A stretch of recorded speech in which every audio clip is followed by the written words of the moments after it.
Estás en una montaña en Italia. Es el invierno de 1944. Hace 20 grados bajo cero. La nieve te llega a las rodillas y se te congelan hasta las pestañas. Delante de ti, en la cima de la colina, hay búnkeres de hormigón llenos de soldados nazis de élite, veteranos que han peleado en Rusia y África. Tienen ametralladoras MG-42 que escupen 1200 balas por minuto. Tienen morteros. Tienen odio. Tú estás abajo, tienes frío, tienes miedo y lo más raro de todo, eres sudamericano. Vienes del trópico. Hace unos meses estabas tomando agua de coco en una playa con 30 grados de calor y ahora estás en el infierno blanco de Europa a punto de morir. Los alemanes se ríen de ti. Desde sus trincheras te gritan cosas en alemán, se burlan. Dicen que son una raza superior y que ustedes son monos con fusiles. Los propios aliados, los gringos y los ingleses, tampoco daban un peso por ti. Decían una frase famosa: es más probable que una serpiente fume pipa que ver a Brasil peleando en la guerra. Bueno, agarren sus encendedores, porque la serpiente está a punto de fumar. Esta es la historia de los cobras fumantes. Los 25,000 brasileños que cruzaron el mar se metieron en la guerra más sangrienta de la humanidad y le taparon la boca al mundo a base de coraje, sangre y samba. Bienvenidos a la Segunda Guerra Mundial, versión sudamericana. Mucha gente piensa que Sudamérica se quedó mirando la Segunda Guerra Mundial por televisión. Mentira. La guerra llegó a nuestras puertas. Al principio, Brasil, bajo el dictador Getúlio Vargas, jugaba a dos bandas. Le coqueteaba a Estados Unidos y le coqueteaba a Alemania. Era neutral. Pero Hitler, que no tenía mucha paciencia, cometió un error fatal. Pensó que podía intimidar a Brasil. En 1942, los submarinos alemanes, los famosos U-Boats, empezaron a hundir barcos mercantes brasileños en el Atlántico Sur. No barcos de guerra, no, barcos civiles. Mataron a cientos de personas, marineros, pasajeros, familias que iban de viaje. Los cuerpos empezaron a aparecer en las playas de Bahía y Sergipe. La gente en Río de Janeiro y Sao Paulo se volvió loca. Salieron a las calles a quemar banderas nazis, rompieron los vidrios de los negocios alemanes y exigieron venganza. «¡Queremos guerra!», gritaban. Pero claro, el mundo se reía. Brasil tenía un ejército que, bueno, digamos que estaba un poco oxidado. Sus fusiles eran viejos, sus tácticas eran de la época de los caballos. Por eso, nació la famosa broma. Los periódicos europeos decían: es más fácil que una cobra fume a que Brasil mande tropas a Europa. Vargas escuchó la broma, se puso el uniforme y dijo: ¿ah, sí? Pues pásenme fuego. Brasil le declaró la guerra al eje, y no solo de palabra. Decidieron armar la FEB, la Fuerza Expedicionaria Brasileña. Reclutaron a 25,000 hombres. ¿Y quiénes eran estos hombres? No eran soldados profesionales, eran campesinos del interior, estudiantes de Río, trabajadores de las plantaciones de café, chicos pobres del nordeste que nunca habían visto la nieve, que nunca habían salido de su pueblo. Les dieron uniformes americanos, fusiles M1 Garand, cascos de acero y los subieron a barcos de transporte. Imaginen el miedo. Cruzar el Atlántico sabiendo que los submarinos alemanes estaban ahí abajo esperando para torpedearlos. Cuando llegaron a Italia, en 1944, el choque cultural fue brutal. Los italianos los miraban raro. ¿Quiénes son estos tipos que hablan portugués y sonríen todo el tiempo? Los generales americanos los miraban con desconfianza. ¿Sabrán disparar o saldrán corriendo? Nadie confiaba en ellos.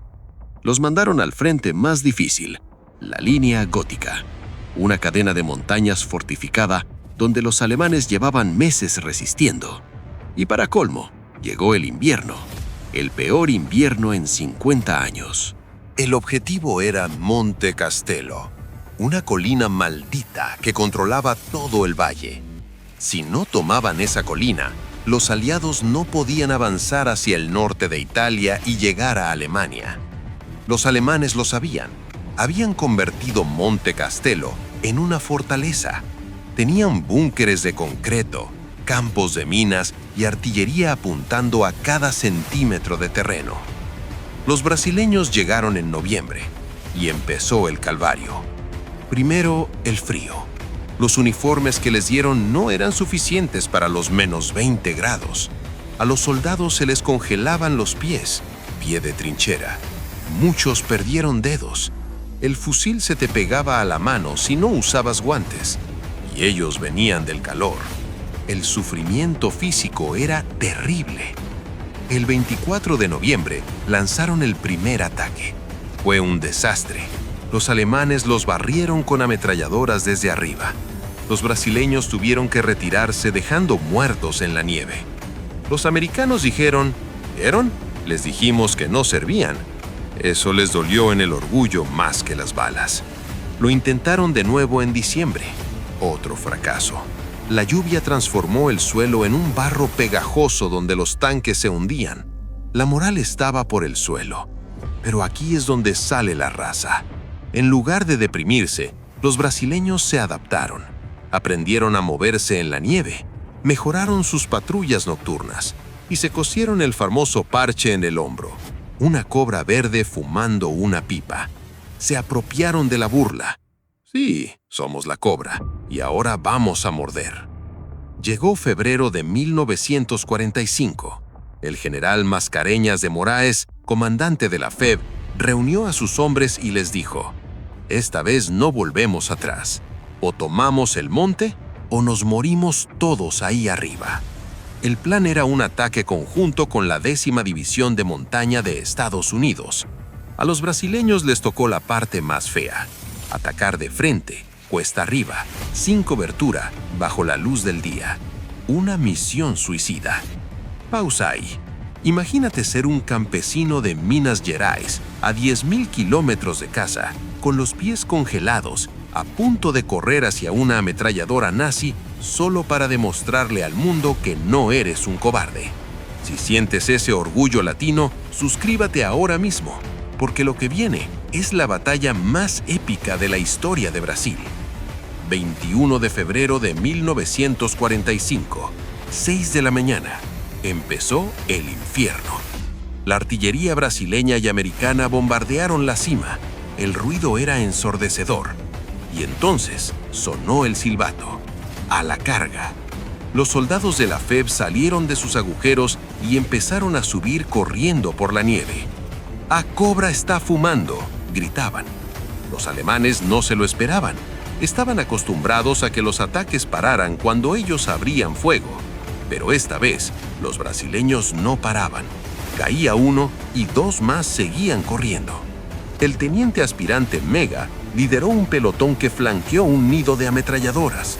Se acercaron arrastrándose y los volaron con granadas. Fue combate a corta distancia. Bayonetas contra cuchillos. Garands contra Mausers. Hubo actos de heroísmo locos. El sargento Max Wolf Filo, una leyenda, iba al frente con una ametralladora al hombro, disparando mientras caminaba como si fuera Rambo, pero real, y 40 años antes. A las 4 de la tarde, después de 10 horas de combate ininterrumpido, los brasileños llegaron a la cima. Limpiaron los búnkeres uno por uno. Los alemanes, esos superhombres arios, levantaron las manos. Se rindieron ante los monos. Cuando los brasileños izaron la bandera verde y amarilla en la cima de Monte Castello, lloraron. No solo por la victoria, sino porque habían demostrado que se merecían el respeto del mundo. Pero la historia no terminó ahí. Faltaba el postre.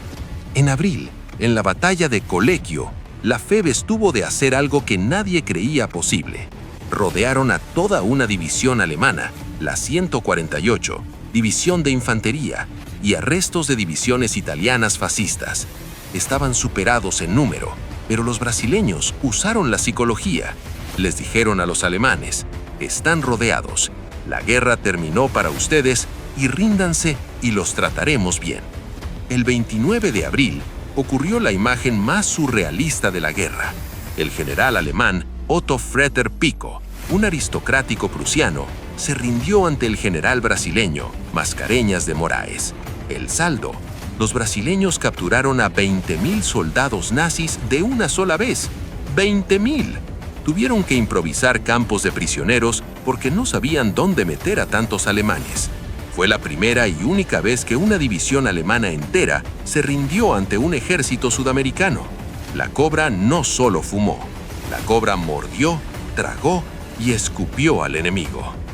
La FEB regresó a Brasil en 1945. Esperaban un recibimiento de héroes, desfiles, estatuas, pero se encontraron con algo muy triste. El dictador Getúlio Vargas tenía miedo.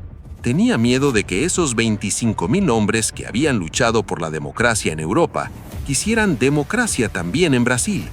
Así que hizo algo vergonzoso. Disolvió la FEB antes de que bajaran del barco. Les prohibió usar sus uniformes en público. Les prohibió hablar de la guerra. Los mandó a sus casas como si nada hubiera pasado. Muchos veteranos murieron pobres, olvidados, con traumas de guerra que nadie entendía. Tuvieron que pasar décadas para que Brasil reconociera a sus héroes. Hoy, si vas a Italia, a los pueblos cerca de Monte Castelo, la gente mayor todavía recuerda a los libertadores brasileños. Dicen que eran diferentes a los americanos. Los brasileños compartían su comida con los niños italianos hambrientos, cantaban canciones y trataban a los locales como familia. La cobra fumó y demostró que el valor de un soldado no depende de su raza, ni de su clima, ni de su acento. Depende de su corazón. Si alguna vez te dicen que algo es imposible, que es más fácil que una cobra fume, acuérdate de estos 25.000 valientes.